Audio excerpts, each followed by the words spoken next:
Okay, we are now going to demonstrate the compounding of the chlorpheniramine pediatric drops. You would have seen this in your tutorial, and this is the master formula for the drops. We are going to be preparing 30 mils. We want to highlight the fact that one, the water in this formulation is fixed. It means that you're not adding up to volume with water, rather you're adding up to volume with syrup. This particular preparation requires a solid and liquid triturate of the chlorpheniramine maleate, which will be made with water. Therefore, in order to maintain the same volume of water in the formula, we're going to have to make some adjustments, and we'll speak to that later. Alright, so the new formula you're looking at is that of the 30 mils of the chlorpheniramine pediatric drops. You will notice that the purified water, depending on the volume of the solid and liquid triturate that we are using, was reduced.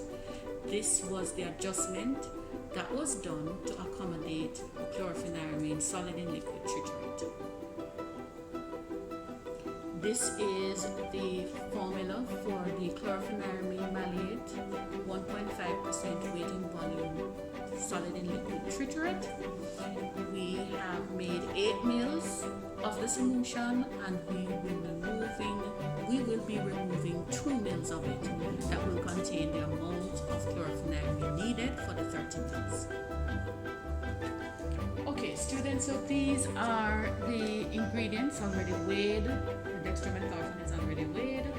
We already prepared the chlorpheniramine triturate ahead of time, and we already measured the liquid ingredients.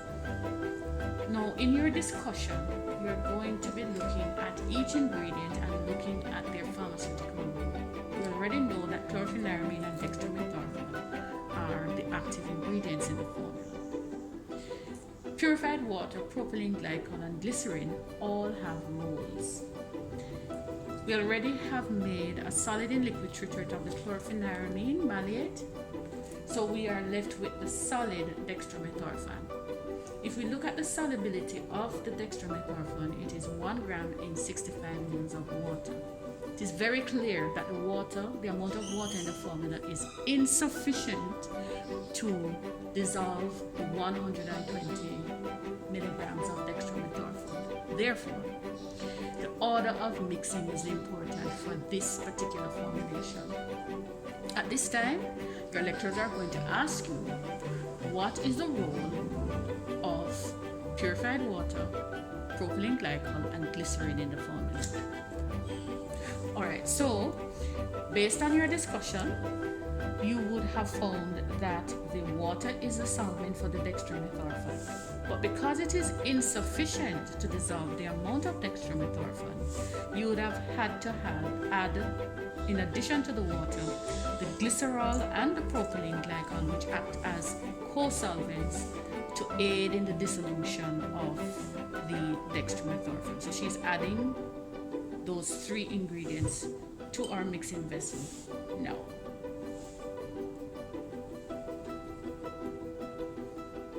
And your lecturers will ask you, what are the co-solvents doing to allow the water to dissolve the powder? So she's going to give that a little mix. If you answer the question correct, your lecturers, except Miss Bryce, will give you a prize.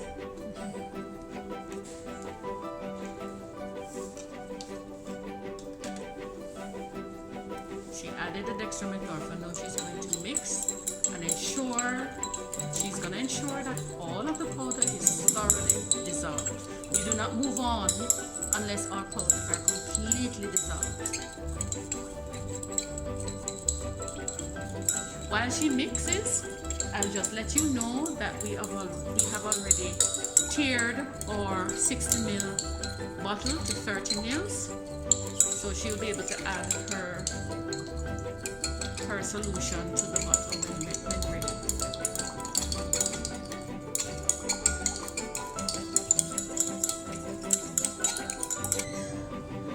Okay, so we have completely dissolved our dextromethorphan.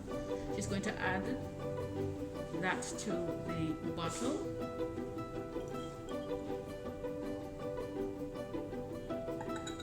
Now at this point you would rinse, but we have to remember that our vehicle does not necessarily have to be water. In this case, the vehicle is syrup. So we're going to use just a small amount of the syrup to rinse our beaker of all of the dextromethorphan. So even though it is viscous, ladies and gentlemen, we are still going to be using our vehicle to rinse.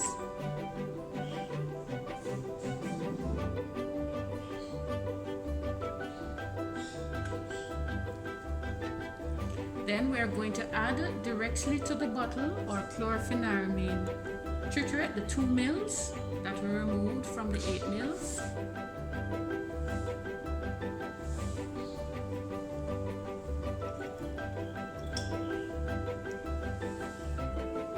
And then we're going to give it a little shake.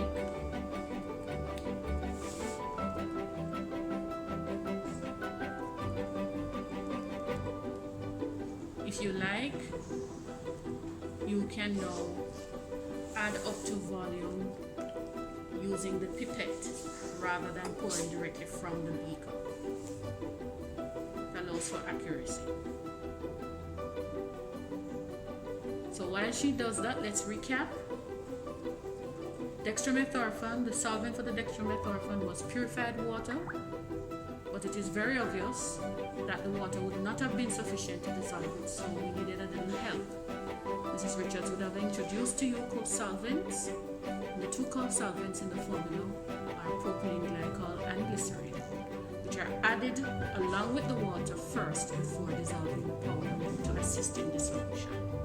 We used the syrup to rinse our mixing vessel, even though it is viscous, because it is a vehicle. Okay, she has reached her meniscus. We're going to give the bottle one last shake to ensure everything is homogeneous. And there you have it, ladies and gentlemen, your chlorpheniramine pediatric drops. Before we go, I'm not going to let you off so easily. You are going to tell your lecturers, is there any space or any role for a preservative? Because we noticed there's no preservative in this formula. So the student who is able to explain that will get a nice prize from their lecturer.